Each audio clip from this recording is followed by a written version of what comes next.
Hi friends, welcome to PSC tips. അപ്പോൾ ഇന്ന് നമ്മൾ നോക്കാൻ പോകുന്നത് ഈ എടുത്തു കഴിഞ്ഞ അസിസ്റ്റൻറ്റ് സെയിൽസ്മാൻ എക്സാമിൽ വന്ന രണ്ട് ക്വസ്റ്റ്യൻസ്. ആ രണ്ട് ക്വസ്റ്റ്യൻസ് ഏതൊക്കെയാണ്? 1 കോടി മലയാളികൾ എന്ന ഗ്രന്ഥം രചിച്ചത്. എൻ്റെ ആൻസർ EM ശങ്കരൻ നമ്പൂതിരിപ്പാട്. രണ്ടാമത്തെ ക്വസ്റ്റ്യൻ, കേരളത്തിൽ ബ്രിട്ടീഷുകാരുടെ പ്രത്യക്ഷ ഭരണത്തിന് കീഴിലുണ്ടായിരുന്ന പ്രദേശം. ആൻസർ മലബാർ. ഈ രണ്ട് ക്വസ്റ്റ്യൻസും എവിടെ നിന്നാണ് വന്നിരിക്കുന്നത്? ഇതിൻ്റെ ഉറവിടം എവിടെയാണ്? അതെ, ഇത് SCERT ടെക്സ്റ്റ് ബുക്കിൽ നിന്നാണ് അല്ലേ. പഴയ 10ാം ക്ലാസ് ടെക്സ്റ്റ് ബുക്കിലെ 8ാമത്തെ അധ്യായം കേരളം ആധുനികതയിലേക്ക്, അതിൽ നിന്ന് ചോദിച്ച ക്വസ്റ്റ്യൻസാണ്. അപ്പോൾ ഇന്ന് നമ്മൾ ഈ ചാപ്റ്ററാണ് പഠിക്കാൻ പോകുന്നത്. ഓക്കെ, ഈ ചാപ്റ്ററിലാണ് കുളച്ചൽ യുദ്ധം, കുണ്ട്ര വിളംബരം, പഴശ്ശി കലാപം, അങ്ങനെ ഒരുവിധം എല്ലാതും വന്നിരിക്കുന്നത് ഈ ചാപ്റ്ററിൽ നിന്നാണ്. കേരളത്തിലെത്തിയ ആദ്യത്തെ പോർച്ചുഗീസുകാരൻ വാസ്കോഡ ഗാമയാണ് നമ്മൾ പഠിച്ചിട്ടുണ്ട് അല്ലേ. ഇപ്പോൾ വാസ്കോഡ ഗാമയ്ക്കൊപ്പം കേരളത്തിലെത്തിയ പോർച്ചുഗീസ് നാവികനാണ് അൽവാരോ വെൻഹോ. വാസ്കോഡ ഗാമ കേരളത്തിലെത്തിയ വർഷം 1498 മെയ് 20 വാസ്കോഡ ഗാമ കോഴിക്കോട് കാപ്പാടിൽ കപ്പലിറങ്ങിയത്. അപ്പോൾ ആ സമയത്ത് കോഴിക്കോട് ഭരണം നടത്തിയിരുന്ന സാമൂതിരിമാരുടെ നാവികപ്പടയുടെ തലവൻ ആരായിരുന്നു? കുഞ്ഞാലി മരക്കാന്മാരായിരുന്നു. കുഞ്ഞാലി മരക്കാന്മാരുടെ ആസ്ഥാനം പുതുപ്പണത്തെ മരക്കാർ കോട്ട. 15ാം നൂറ്റാണ്ടിൻ്റെ അവസാന കാലത്താണ് യൂറോപ്യർ വ്യാപാരത്തിനായി കേരള തീരത്തെത്തുന്നത്. കേരളവുമായി വ്യാപാരത്തിൽ ഏർപ്പെട്ടിരുന്നവരിൽ പ്രധാനികൾ ആരൊക്കെയായിരുന്നു? അറബികളും ചൈനക്കാരുമായിരുന്നു. അടുത്തത് കുഞ്ഞാലി മരക്കാന്മാർ. കോഴിക്കോട് ഭരണം നടത്തിയിരുന്ന സാമൂതിരിമാരുടെ നാവികപ്പടയുടെ തലവന്മാരായിരുന്നു ആര്? കുഞ്ഞാലി മരക്കാന്മാർ. കോഴിക്കോട് ജില്ലയിലെ വടകരയ്ക്കടുത്തുള്ള പുതുപ്പണത്തെ മരക്കാർ കോട്ടയായിരുന്നു ഇവരുടെ ആസ്ഥാനം.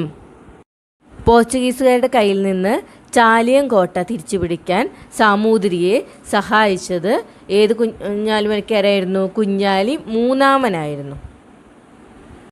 ഈ ചാപ്റ്ററിലെ പ്രധാനപ്പെട്ട പോയിന്റുകൾ മാത്രമാണ് പറയുന്നത്. അപ്പോൾ അതൊക്കെ ഒന്നൊരു നോട്ട്ബുക്കിൽ നോട്ട് ചെയ്ത് വെച്ചോളൂ. ചാലിയം കോട്ടയിലെ വിജയത്തെ പ്രകീർത്തിച്ചുകൊണ്ട് ഖാസി മുഹമ്മദ് 16ാം നൂറ്റാണ്ടിൽ എഴുതിയ അറബി കാവ്യമാണ് ഫത്ഹുൽ മുബീൻ. അങ്ങനെ ഡച്ചുകാർ പോർച്ചുഗീസുകാരെ കേരളത്തിൽ നിന്നും തുരത്തി ഓടിച്ചു. അങ്ങനെ അവർ കേരളത്തിൽ നിന്ന് പോയ വർഷമാണ് 1663. അതിനുശേഷമാണ് കുളച്ചൽ യുദ്ധം നടന്നത്. കുളച്ചൽ യുദ്ധം നടന്ന വർഷം 1741. അപ്പോൾ ഇയറൊക്കെ ഒന്ന് പഠിച്ചു വെച്ചോളും. കുളച്ചൽ യുദ്ധത്തിൽ നടന്ന വർഷമാണ് 1741. കുളച്ചൽ യുദ്ധത്തിൽ ഡച്ചുകാരെ പരാജയപ്പെടുത്തിയത് ആരാ? മാർത്താണ്ഡവർമ്മയായിരുന്നു. മാർത്താണ്ഡവർമ്മയാണ് ഡച്ചുകാരെ പരാജയപ്പെടുത്തിയത്. ഈ കുളച്ചൽ യുദ്ധത്തെ സംബന്ധിച്ച് ഹിസ്റ്ററി ഓഫ് കേരള എന്നൊരു കൃതി രചിച്ചിട്ടുണ്ട്. അത് രചിച്ചത് ആരാണ്? സർദാർ KM പണിക്കർ. അപ്പോൾ ഹിസ്റ്ററി ഓഫ് കേരള എന്ന കൃതി ആരുടെയാണ്? സർദാർ KM പണിക്കരുടെയാണ്. ഇംഗ്ലീഷുകാരും ഫ്രഞ്ചുകാരും തമ്മിൽ ഒരു യുദ്ധം നടന്നു. അതാണ് കർണാട്ടിക് യുദ്ധം. ഈ കർണാട്ടിക് യുദ്ധങ്ങളിൽ ബ്രിട്ടീഷുകാർ വിജയിച്ചതോടെ ദക്ഷിണേന്ത്യയിലെ വ്യാപാര കുത്തക ബ്രിട്ടീഷുകാരുടെ കയ്യിലായി. ഇനി അടുത്തത് English East India company. English East India കമ്പനിയുടെ പ്രതിനിധിയായി 1615 കേരളത്തിലെത്തിയ വിദേശിയാണ് ക്യാപ്റ്റൻ വില്യം കീലിംഗ്. ആരാണ്? Captain William Keeling. East India company വിഴിഞ്ഞത്തും തലശ്ശേരിയിലും അഞ്ചുതെങ്ങിലും പാണ്ഡികശാലകൾ ആരംഭിക്കാനുള്ള അനുമതി കരസ്ഥമാക്കി. എന്താണ് ഈ പാണ്ഡികശാലകൾ? സംഭരണ കേന്ദ്രങ്ങളാണ്. അവർ സാധനങ്ങൾ സംഭരിച്ചു വയ്ക്കാനുള്ള സ്ഥലങ്ങൾ. പശ്ചിമ തീരത്തെ ബ്രിട്ടീഷുകാരുടെ ഏറ്റവും പ്രധാന സൈനിക കേന്ദ്രമാണ് അഞ്ചുതെങ്ങ്. ബ്രിട്ടീഷുകാർക്കെതിരെ കേരളത്തിൽ നടന്ന ആദ്യത്തെ സംഘടിത കലാപമാണ് ആറ്റിങ്ങൽ കലാപം. ഈ ആറ്റിങ്ങൽ കലാപം നടന്ന വർഷം ഏതാ? 1721. മൈസൂരിലെ ഭരണാധികാരികളും ബ്രിട്ടീഷുകാരും തമ്മിൽ 1792 ഒപ്പിട്ട ശ്രീരംഗപട്ടണം സന്ധി പ്രകാരം മലബാർ ബ്രിട്ടീഷുകാർക്ക് ലഭിച്ചു. അപ്പം മൈസൂരിലെ ഭരണാധികാരികളും ബ്രിട്ടീഷുകാരും തമ്മിൽ 1792 ഒപ്പിട്ട സന്ധിയാണ് ശ്രീരംഗപട്ടണം സന്ധി. അപ്പോൾ ഇതിൻ്റെയൊക്കെ വർഷം പഠിച്ചു വെക്കണം. 1792 ഉപാധികളില്ലാതെ കൊച്ചി രാജാവും 1795 ഉടമ്പടി പ്രകാരം തിരുവിതാംകൂറും ബ്രിട്ടീഷ് മേൽക്കോയ്മ അംഗീകരിച്ചു. ഇനി അടുത്തത് ബ്രിട്ടീഷുകാർക്കെതിരെ നടന്ന ആദ്യകാല ചെറുത്തുനിൽപ്പുകൾ. വേലുത്തമ്പിദളവയുടെ കുണ്ടറ വിളംബരത്തിൽ നിന്ന്. ബ്രിട്ടീഷുകാരുടെ ചൂഷണ നയത്തിനെതിരെ ജനങ്ങളോട് ആയുധമെടുത്ത് പോരാടാൻ വേലുത്തമ്പിദളവ നടത്തിയ ആഹ്വാനമായിരുന്നു കുണ്ടറ വിളംബരം. അതെന്നാ നടന്നത്? 1809 ജനുവരി 11 കുണ്ടറ വിളംബരം നടത്തിയത്. 1809 ജനുവരി 11. അടുത്തത് പഴശ്ശി കലാപങ്ങളാണ്. ബ്രിട്ടീഷ് ആധിപത്യത്തിനെതിരെ മലബാറിൽ നടന്ന ശക്തമായ ചെറുത്തുനിൽപ്പിന് നേതൃത്വം നൽകിയത് മലബാറിലെ കോട്ടയം രാജകുടുംബത്തിലെ കേരളവർമ്മ പഴശ്ശിരാജയാണ്. കേരള സിംഹം എന്നറിയപ്പെട്ടിരുന്നത് ആരാണ്? കേരള സിംഹം എന്നും അതുപോലെ പൈച്ചിരാജ എന്നും കൊട്ടിയോട്ട് രാജ എന്നും ഒക്കെ ആരറിയപ്പെട്ടിരുന്നു? പഴശ്ശിരാജയെ അറിയപ്പെട്ടിരുന്നു. പഴശ്ശിരാജാവിൻ്റെ ജീവിതം ഇതിവൃത്തമായി കേരള സിംഹം എന്നൊരു ചരിത്ര നോവൽ രചിച്ചിട്ടുണ്ട്. അത് രചിച്ചത് ആരാണ്? സർദാർ KM പണിക്കർ. കേരള സിംഹം എന്ന നോവൽ രചിച്ചതാണ് സർദാർ KM പണിക്കർ. ബ്രിട്ടീഷുകാർക്കെതിരെ ശക്തമായ ഒളിപ്പോർ നടത്താൻ പഴശ്ശിരാജാവിനെ സഹായിച്ചവരാരൊക്കെയാണ്? ചെമ്പൻ പോക്ക്, കൈതേരി അമ്പുനായർ, എടച്ചേന കുങ്കൻ നായർ, തലയ്ക്കൽ ചന്തു.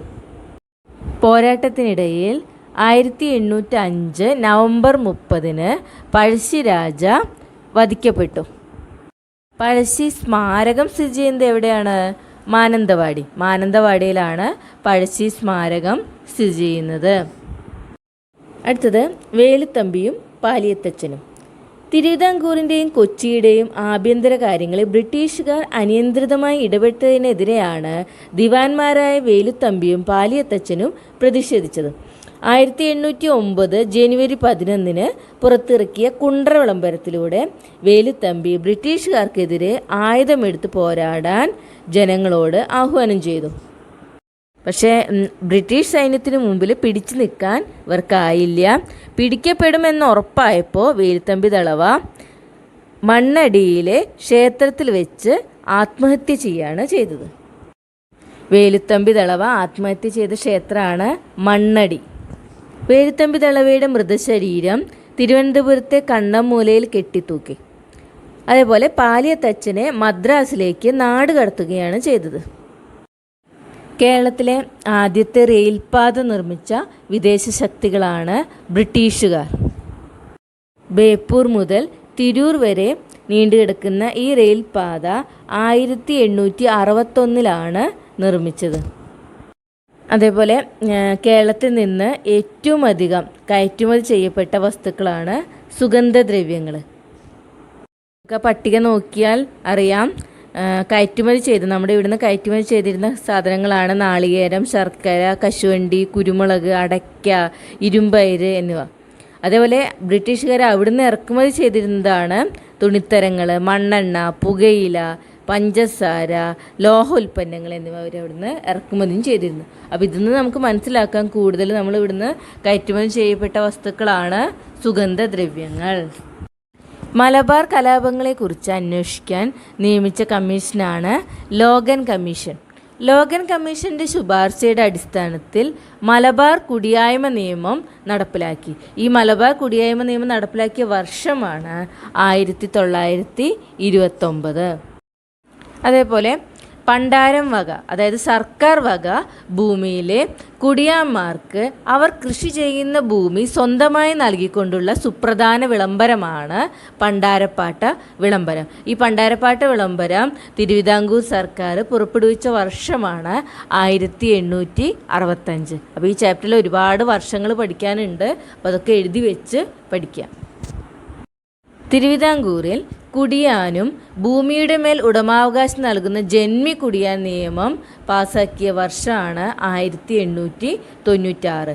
അതുപോലെ കൊച്ചിയിൽ കുടിയായ്മ നിയമം നിലവിൽ വന്ന വർഷം 1914. അടുത്തത് കോനോലി പ്ലോട്ട്.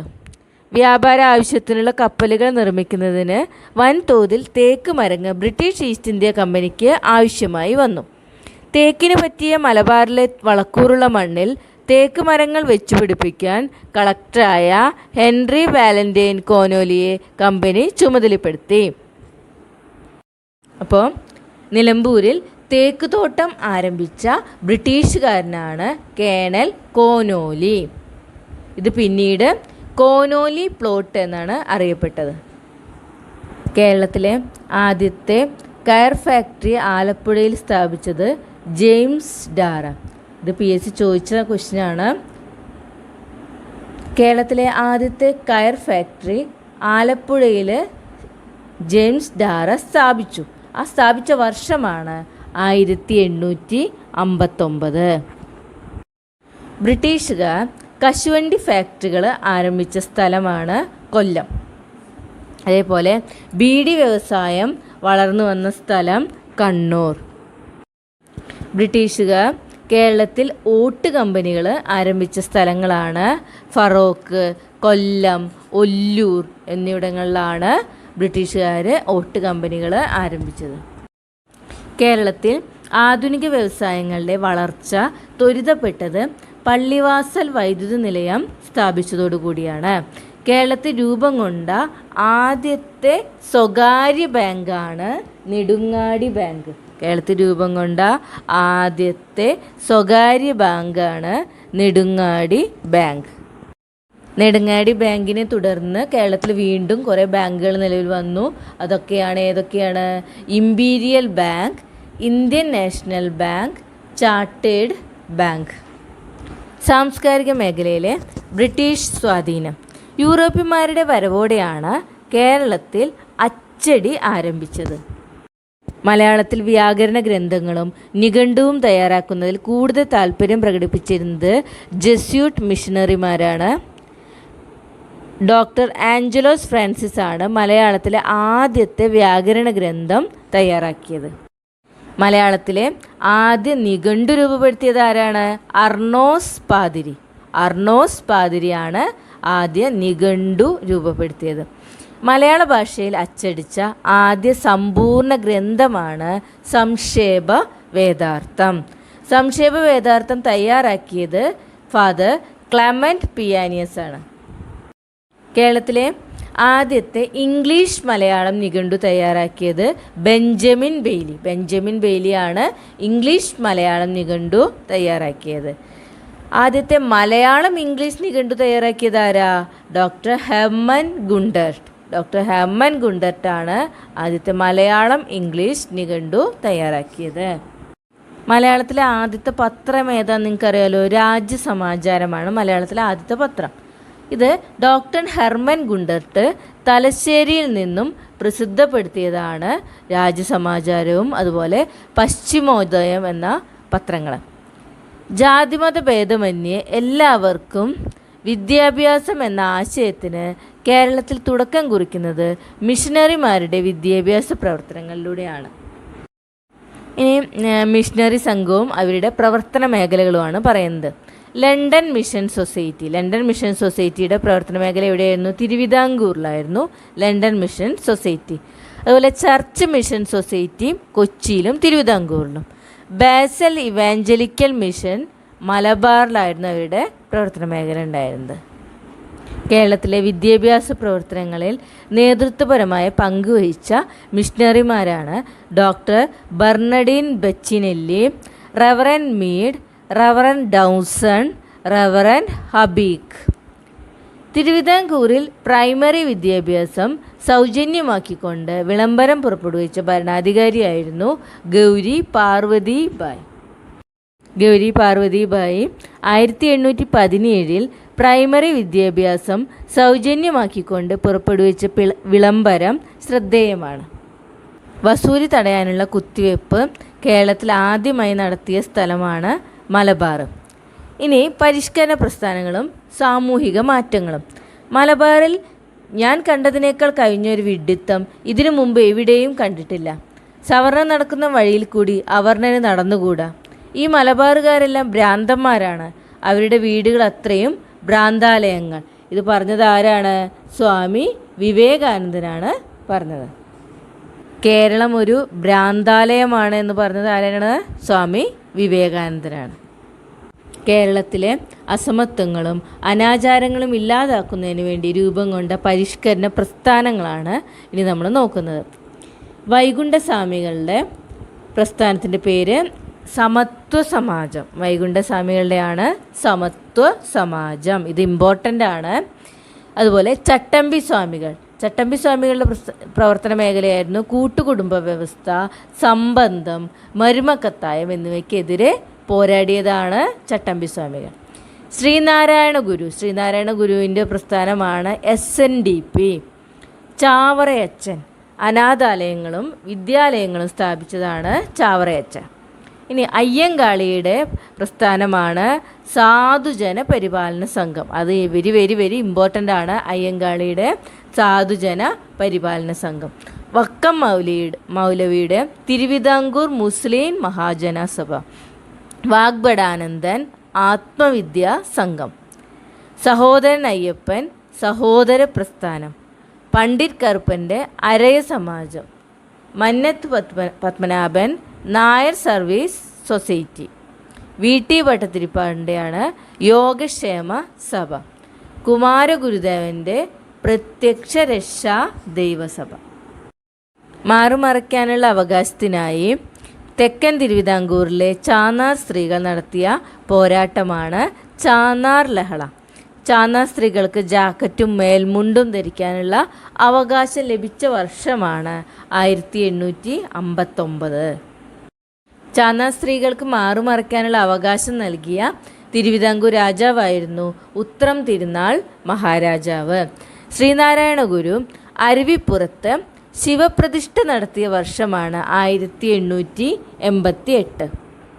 ജാതിഭേദം മതദ്വേഷം ഏതുമില്ലാതെ സർവരും സോദരത്വേന വാഴുന്ന മാതൃകാസ്ഥാനമാണിത് എന്ന് ശ്രീനാരായണ ഗുരു രേഖപ്പെടുത്തിയിരിക്കുന്ന സ്ഥലമാണ് അരുവിപ്പുറം ക്ഷേത്രത്തിന് മുമ്പിലാണ് അദ്ദേഹം ഇങ്ങനെ രേഖപ്പെടുത്തി വച്ചിരിക്കുന്നത്. വാദിക്കാനും ജയിക്കാനുമല്ല, അറിയാനും അറിയിക്കാനുമാണ് എന്ന പ്രഖ്യാപനത്തോടെ ശ്രീനാരായണ ഗുരു സർവമത സമ്മേളനം വിളിച്ചുകൂട്ടിയ സ്ഥലമാണ് ആലുവ. ദൈവശതകം, ആത്മോപദേശ ശതകം. ഇത് കണ്ടാൽ തന്നെ നമുക്ക് അറിയാം ധാരയാണ് ശ്രീനാരായണ ഗുരുവിൻ്റെയാണ്. ശ്രീനാരായണ ഗുരു 100 വർഷം മുമ്പ് രചിച്ച പ്രാർത്ഥനാ ഗീതമാണ് ദൈവശതകം. ആഴമേറും നിൻ മഹസ്സാമാഴിയിൽ ഞങ്ങളാകവേ ആഴണം വാഴണം നിത്യം, വാഴണം വാഴണം സുഖം. ഇതേതിലെ വരികളാണ്? ദൈവശതകത്തിലെ വരികളാണ്. അവനിവൻ എന്നറിയുന്നതൊക്കെയോർത്ത ലവനിയിൽ ആദിമമായൊരാത്മരൂപം അവനവൻ ആത്മസുഖത്തിനാചരിക്കുന്നവയവ പരന്നു സുഖത്തിനായി വരേണം. ഇത് ആത്മോപദേശ ശതകത്തിലെ വരികളാണ്. വിദ്യ കൊണ്ട് പ്രബുദ്ധരാകുക, സംഘടന കൊണ്ട് ശക്തരാകുക എന്ന് പറഞ്ഞത് ആരാണ്? അതും പറഞ്ഞത് ശ്രീനാരായണ ഗുരുവാണ്. സഞ്ചാര സ്വാതന്ത്ര്യത്തിന് കേരളത്തിൽ നടന്ന പ്രധാന പ്രക്ഷോഭമാണ് വൈക്കം സത്യാഗ്രഹം. ഈ വൈക്കം സത്യാഗ്രഹം നടന്ന വർഷമാണ് 1924. വൈക്കം സത്യാഗ്രഹത്തിന് നേതൃത്വം നൽകിയത് TK മാധവൻ. വൈക്കം സത്യാഗ്രഹത്തോട് അനുഭാവം പ്രകടിപ്പിച്ച് സവർണജാഥ സംഘടിപ്പിച്ച വ്യക്തിയാണ് മന്നത്ത് പത്മനാഭൻ. സവർണജാഥ സംഘടിപ്പിച്ചത് ആരാണ്? മന്നത്ത് പത്മനാഭൻ.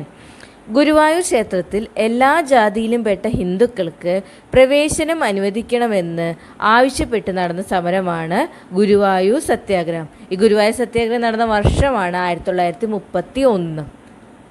ഗുരുവായൂർ സത്യാഗ്രഹത്തിന് നേതൃത്വം നൽകിയ വ്യക്തി ആരാണ്? കേളപ്പൻ. ഗുരുവായൂർ സത്യാഗ്രഹത്തിൻ്റെ വോളണ്ടിയർ ക്യാപ്റ്റനാണ് AK ഗോപാലൻ. ഗുരുവായൂർ സത്യാഗ്രഹത്തിൽ ക്രൂരമായ മർദ്ദനമേറ്റ നേതാവാണ് P കൃഷ്ണപിള്ള. തിരുവിതാംകൂറിൽ ക്ഷേത്രപ്രവേശന വിളംബരം പുറപ്പെടുവിച്ച തീയതി 1936 നവംബർ 12. ഇനി ദേശീയ പ്രസ്ഥാനം കേരളത്തിൽ. മലബാർ ജില്ലാ കോൺഗ്രസിൻ്റെ പ്രഥമ സമ്മേളനം നടന്ന വർഷം 1916 പാലക്കാട് വെച്ചിട്ടാണ് മലബാർ ജില്ലാ കോൺഗ്രസിൻ്റെ പ്രഥമ സമ്മേളനം നടന്നത്. മലബാർ ജില്ലാ കോൺഗ്രസിൻ്റെ പ്രഥമ സമ്മേളനത്തിൽ അധ്യക്ഷത വഹിച്ചത് ആരാണ്? Annie Besant. മലബാറിൽ കോൺഗ്രസ് പ്രവർത്തനങ്ങൾക്ക് നേതൃത്വം നൽകിയവരാണ് KP Kesava Menon, KP Raman Menon, Muhammad Abdurahman Sahib, K Madhavan Nair, E Moidu മൗലവി, MP നാരായണ മേനോൻ. 1920 മഞ്ചേരിയിൽ നടന്ന അവസാനത്തെ മലബാർ രാഷ്ട്രീയ സമ്മേളനത്തിൽ ഭരണപരിഷ്കരണം, കുടിയാൻ പ്രശ്നം, ഖിലാഫത്ത് തുടങ്ങിയ വിഷയങ്ങൾ ചർച്ച ചെയ്തു. ഖിലാഫത്ത് പ്രസ്ഥാനത്തിന് പിന്തുണ പ്രഖ്യാപിച്ച് ഗാന്ധിജിയും ഷൗക്കത്ത് അലിയും കോഴിക്കോട് എത്തിയ വർഷമാണ് 1920. മലബാറിൽ രൂപീകരിച്ച ഖിലാഫത്ത് കമ്മിറ്റിയുടെ സെക്രട്ടറിയാണ് മുഹമ്മദ് അബ്ദുറഹ്മാൻ സാഹിബ്. ഈ ഖിലാഫത്ത് കമ്മിറ്റിയുടെ പ്രസിഡന്റ് കട്ടിലശ്ശേരി മുഹമ്മദ് മൗലവി. ഏറനാട്, വള്ളുവനാട്, പൊന്നാനി താലൂക്കുകളിലായി മലബാറിലെ കർഷകരായ മാപ്പിളമാർ ബ്രിട്ടീഷുകാർക്കെതിരെ നടത്തിയ സമരങ്ങൾ അറിയപ്പെട്ടിരുന്നതാണ് മലബാർ കലാപം. ഈ മലബാർ കലാപം നടന്ന വർഷം 1921. മലബാർ കലാപത്തെ അടിച്ചമർത്തിയ ജില്ലാ പോലീസ് മേധാവിയാണ് ഹിച്ച്കോക്ക്. 1921 മലബാർ കലാപത്തിൻ്റെ ഫലമായി മലബാറിൽ നടന്ന ഒരു പ്രധാന സംഭവമാണ് പൂക്കോട്ടൂർ യുദ്ധം. പൂക്കോട്ടൂർ കലാപത്തിലേക്ക് നയിച്ച സംഭവം എന്താ? പൂക്കോട്ടൂരിലെ ഖിലാഫത്ത് കമ്മിറ്റിയുടെ സെക്രട്ടറിയായ വടക്കേ വീട്ടിൽ മുഹമ്മദിനെ മോഷണ കുറ്റം ചുമത്തി ബ്രിട്ടീഷ് പോലീസ് അറസ്റ്റ് ചെയ്തു. ഇതാണ് പൂക്കോട്ടൂർ കലാപത്തിലേക്ക് നയിച്ചത്. 1930 പയ്യന്നൂരിൽ നിയമലംഘന പ്രസ്ഥാനത്തിന് നേതൃത്വം നൽകിയ വ്യക്തിയാണ് കേളപ്പൻ. 1930 കോഴിക്കോട് നിയമലംഘന പ്രസ്ഥാനത്തിന് നേതൃത്വം നൽകിയ വ്യക്തിയാണ് മുഹമ്മദ് അബ്ദുറഹ്മാൻ സാഹിബ്. ഗാന്ധിജി നിയമലംഘന പ്രസ്ഥാനം പിൻവലിച്ച വർഷം 1934. കോൺഗ്രസ് സോഷ്യലിസ്റ്റ് പാർട്ടി കമ്മ്യൂണിസ്റ്റ് പാർട്ടിയായി രൂപപ്പെട്ട വർഷമാണ് 1939. കമ്മ്യൂണിസ്റ്റ് പാർട്ടിയുടെ സ്ഥാപക നേതാക്കളാണ് EMS, AK Gopalan, P Krishnapillai. ഇവരൊക്കെയാണ് കമ്മ്യൂണിസ്റ്റ് പാർട്ടിയുടെ സ്ഥാപക നേതാക്കൾ. കമ്മ്യൂണിസ്റ്റുകാരുടെ നേതൃത്വത്തിൽ ബ്രിട്ടീഷ് സാമ്രാജ്യത്തിനെതിരെ കേരളത്തിൽ നടന്ന കർഷക സമരങ്ങളാണ് കയ്യൂർ സമരം, മൊറാഴ സമരം, കരിവെള്ളൂർ സമരം തുടങ്ങിയവ. കീഴരിയൂർ ബോംബ് കേസിൽ ഗൂഢാലോചനയ്ക്ക് നേതൃത്വം നൽകിയവരാണ് KB മേനോൻ, കുഞ്ഞിരാമക്കിടാവ്. അടുത്തൊരു ബോക്സിൽ ചേറ്റൂർ ശങ്കരൻ നായരെ കുറിച്ച് കാണാം. ഇന്ത്യൻ നാഷണൽ കോൺഗ്രസിൻ്റെ അധ്യക്ഷ പദവിയിലിരുന്ന ഒരേ ഒരു മലയാളിയാണ് ചേറ്റൂർ ശങ്കരൻ നായർ. 1897 അമരാവതി സമ്മേളനത്തിലാണ് അദ്ദേഹം INCയുടെ പ്രസിഡൻ്റായിട്ട് തിരഞ്ഞെടുക്കപ്പെട്ടത്. ജാലിയൻ വാലാബാഗ് കൂട്ടക്കൊലയിൽ പ്രതിഷേധിച്ച് C ശങ്കരൻ നായർ വൈസ്രോയിയുടെ എക്സിക്യൂട്ടീവ് കൗൺസിൽ അംഗത്വം രാജിവെച്ചു. ഗാന്ധിയും അരാജകത്വവും എന്ന ഗ്രന്ഥം രചിച്ചത് ചേറ്റൂർ ശങ്കരൻ നായർ.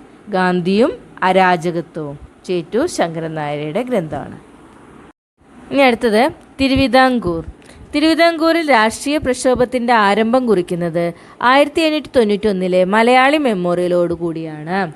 സർക്കാർ ജോലികളിൽ തിരുവിതാംകൂറുകാർക്ക് മതിയായ പ്രാതിനിധ്യം ആവശ്യപ്പെട്ട് 10,000-ലധികം പേർ ഒപ്പിട്ട് മഹാരാജാവിന് സമർപ്പിച്ച മെമ്മോറാണ്ടമാണ് മലയാളി മെമ്മോറിയൽ. മലയാളി മെമ്മോറിയലിന് നേതൃത്വം നൽകിയ വ്യക്തിയാണ് ബാരിസ്റ്റർ GP പിള്ള. ഈഴവ മെമ്മോറിയലിന് നേതൃത്വം നൽകിയ വ്യക്തിയാണ് ഡോക്ടർ പൽപ്പു. തിരുവിതാംകൂർ ദിവാനെ വിമർശിച്ചതിൻ്റെ പേരിൽ നാട് കടത്തപ്പെട്ട സ്വദേശാഭിമാനി പത്രത്തിൻ്റെ പത്രാധിപരാണ് രാമകൃഷ്ണ പിള്ള. സ്വദേശാഭിമാനി രാമകൃഷ്ണ പിള്ള. എൻ്റെ ദൈവം കല്ലും മരവുമല്ല, എൻ്റെ രാജാവ് അഴിമതിക്കാരായ രാജസേവകന്മാരുമല്ല എന്ന് പറഞ്ഞത് ആരാണ്? രാമകൃഷ്ണ പിള്ളയാണ്. സർക്കാർ ഉദ്യോഗങ്ങളിലും നിയമസഭയിലും സംഖ്യാനുപാതികമായി സംവരണം വേണമെന്നാവശ്യപ്പെട്ട് ക്രിസ്ത്യൻ, മുസ്ലിം, ഈഴവ സമുദായക്കാർ നടത്തിയ പ്രക്ഷോഭമാണ് നിവർത്തന പ്രക്ഷോഭം. നിവർത്തന പ്രക്ഷോഭം നടന്നത് 1932. ഈ നിവർത്തന പ്രക്ഷോഭത്തിന് നേതൃത്വം നൽകിയവരാണ് NV Joseph, PK Kunju, C C Kesavan. Thiruvithamkoor State Congress രൂപം കൊണ്ട വർഷമാണ് 1938. തിരുവിതാംകൂർ സ്റ്റേറ്റ് കോൺഗ്രസിൻ്റെ ആദ്യ പ്രസിഡന്റ് പട്ടം താണുപിള്ളയായിരുന്നു. അടുത്തത് കൊച്ചി. കൊച്ചിയിൽ ഉത്തരവാദ ഭരണത്തിനായുള്ള പ്രക്ഷോഭങ്ങൾക്ക് ആരംഭം കുറിച്ച സംഭവമായിരുന്നു വൈദ്യുതി സമരം. വൈദ്യുതി വിതരണം സ്വകാര്യ കമ്പനിയെ ഏൽപ്പിച്ച കൊച്ചി ദിവാനാണ് ഷൺമുഖം ചെട്ടി. കൊച്ചി രാജ്യ പ്രജാമണ്ഡലം രൂപീകൃതമായ വർഷം 1941. ദിവാനായ ഷൺമുഖം ചെട്ടി വൈദ്യുതി വിതരണം സ്വകാര്യ കമ്പനിയെ ഏൽപ്പിച്ചതിനെതിരെ നടന്ന ഇലക്ട്രിസിറ്റി സമരത്തോടെയാണ് കൊച്ചിയിൽ ഉത്തരവാദ ഭരണത്തിനായുള്ള പ്രക്ഷോഭങ്ങൾ ആരംഭിക്കുന്നത്. 1941 എസ് നീലകണ്ഠ അയ്യ, വി ആർ കൃഷ്ണൻ എഴുത്തച്ഛൻ എന്നിവരുടെ നേതൃത്വത്തിൽ കൊച്ചി രാജ്യ പ്രജാമണ്ഡലം രൂപീകൃതമായി. 1941 കൊച്ചി രാജ്യ പ്രജാമണ്ഡലം രൂപീകൃതമായപ്പോൾ അത് അധ്യക്ഷത വഹിച്ചത് ആരായിരുന്നു? വി ആർ കൃഷ്ണൻ എഴുത്തച്ഛനാണ് കൊച്ചി രാജ്യ പ്രജാമണ്ഡലത്തിന് അധ്യക്ഷത വഹിച്ചത്. ഇനി അതേപോലെ ദീനബന്ധു എന്ന പത്രം കേട്ടിട്ടുണ്ടല്ലോ. ദീനബന്ധു എന്ന പത്രത്തിൻ്റെ സ്ഥാപകനായിരുന്നു ആര്? V R Krishnan Ezhuthachan. ഇനി ദേശീയ പ്രസ്ഥാനവും സ്ത്രീകളും. 1931 കോൺഗ്രസിൻ്റെ വടകര സമ്മേളനത്തിൻ്റെ ഭാഗമായി മഹിളാ സമ്മേളനം ചേർന്നു. അത് കേരളത്തിലെ ആദ്യത്തെ മഹിളാ സമ്മേളനമായാണ് അറിയപ്പെടുന്നത്. മലബാറിൽ ദേശീയ പ്രക്ഷോഭത്തിന് നേതൃത്വം നൽകിയ വനിതയാണ് എ വി കുട്ടിമാളു അമ്മ. തിരുവിതാംകൂറിൽ ദേശീയ പ്രക്ഷോഭത്തിന് നേതൃത്വം നൽകിയ വനിതകളാണ് അക്കാമ ചെറിയാൻ, ആനി മസ്ക്രീൻ. നിന്റെ ത്യാഗം നീ ഉപേക്ഷിച്ച ആഭരണങ്ങളെക്കാൾ സത്യസന്ധമായ ആഭരണമാണ് എന്നത് ഗാന്ധിജി ആരെക്കുറിച്ച് പറഞ്ഞ വാക്കുകളായിരുന്നു? കൗമുദി ടീച്ചറെ കുറിച്ചാണ് ഗാന്ധിജി ഇങ്ങനെ പറഞ്ഞത്. ഹരിജനോദ്ധാരണത്തിൻ്റെ ഭാഗമായി വടകരയിലെത്തിയ ഗാന്ധിജിക്ക് തൻ്റെ ആഭരണങ്ങൾ സംഭാവനയായി നൽകിയ കേരളീയ വനിതയായിരുന്നു കൗമുദി ടീച്ചർ. ഐക്യ കേരളത്തിലേക്ക്. ഭാഷാടിസ്ഥാനത്തിൽ സംസ്ഥാന കോൺഗ്രസ് കമ്മിറ്റികൾ രൂപീകരിക്കാൻ തീരുമാനിച്ച കോൺഗ്രസ് സമ്മേളനമാണ് 1920 നാഗ്പൂർ സമ്മേളനം.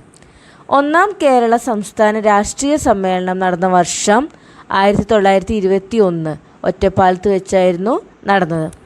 ഒന്നാം കേരള സംസ്ഥാന രാഷ്ട്രീയ സമ്മേളനത്തിൻ്റെ അധ്യക്ഷൻ ടി പ്രകാശം. ഇദ്ദേഹത്തെ ആന്ധ്ര കേസരി എന്നാണ് അറിയപ്പെടുന്നത്. ടി പ്രകാശത്തിനെ ആന്ധ്ര കേസരി എന്ന് അറിയപ്പെടുന്നു. സ്വാതന്ത്ര്യത്തിന് ശേഷം കേരളത്തെ ഒരു പ്രത്യേക സംസ്ഥാനമായി പുനഃസംഘടിപ്പിക്കണമെന്ന പ്രമേയം അവതരിപ്പിച്ച കോൺഗ്രസ് സമ്മേളനമാണ് പയ്യന്നൂർ കോൺഗ്രസ് സമ്മേളനം. പയ്യന്നൂർ കോൺഗ്രസ് സമ്മേളനത്തിൻ്റെ അധ്യക്ഷനാരായിരുന്നു? ജവഹർലാൽ നെഹ്റു. 1947 തൃശ്ശൂരിൽ ചേർന്ന ഐക്യ കേരള കൺവെൻഷൻ്റെ അധ്യക്ഷനായിരുന്നു കെ കേളപ്പൻ.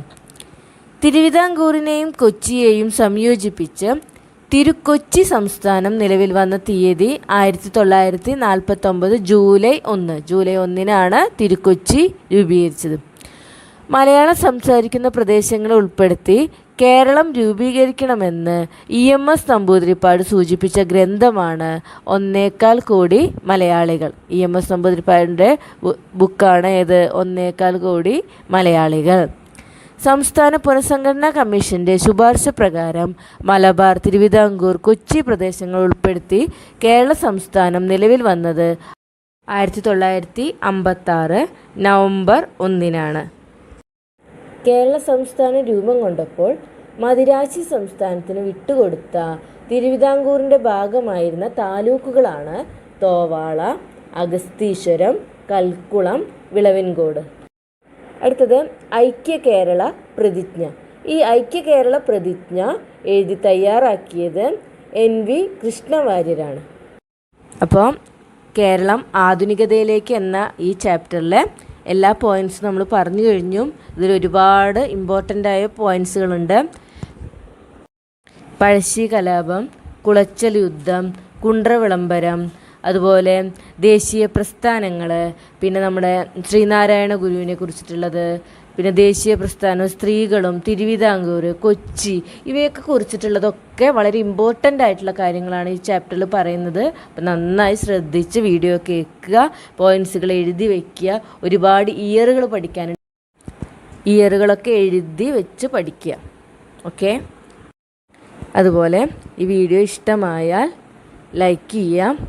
വീണ്ടും നിങ്ങൾക്ക് വീഡിയോസ് കാണണമെങ്കിൽ ഈ ചാനലൊന്ന് സബ്സ്ക്രൈബ് ചെയ്യുക. അപ്പം എല്ലാവർക്കും ഒരു ശുഭരാത്രി നേർന്നുകൊണ്ട് വീഡിയോ അവസാനിപ്പിക്കുന്നു.